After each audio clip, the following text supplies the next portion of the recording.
Hi Jessica, I'm on dad duty today, so I have my little assistant Alexander here helping me out. He has his little assistant Mr. Alligator here helping him out.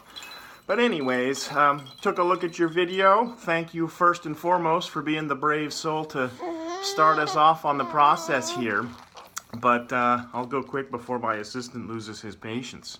I noticed one thing you said early on is that you were having a hard time finding peer-reviewed articles, and I can see, yeah, that is an issue. When I did a little research looking for something to go on to my response here, it sure is. It seems mostly a lot of newspaper articles and whatnot, but those certainly do show the severity of the situation there. But in doing a little bit of research, I found it pretty interesting. The fire started in 1962, and even now they're not 100% sure what was the actual initial cause, which seems kind of odd. I guess they have a few ideas, but actual cause, who knows?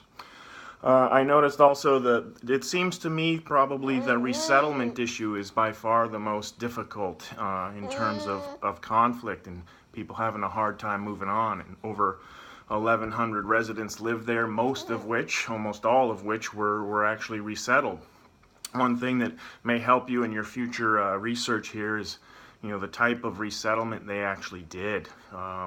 It appears they gave them mostly cash payouts to go buy other properties, which, in the 1960s, I'm sure that was okay, but for 30 years or so, that has not been best practice in resettlement. We tend to avoid giving cash payments because we know people are irresponsible with cash largely. They'll go out and buy a nice big truck, they'll go out and party, and then at the end of the day, they're left without a new home. So the quality of their life decreases despite getting compensated for their initial loss.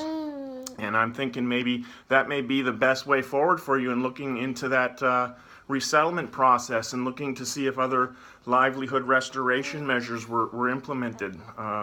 Lots of times when a coal mine is closed or any project is closed and people resettle, they lose their livelihood. So there has to be some sort of job training to put them into so they can find new jobs.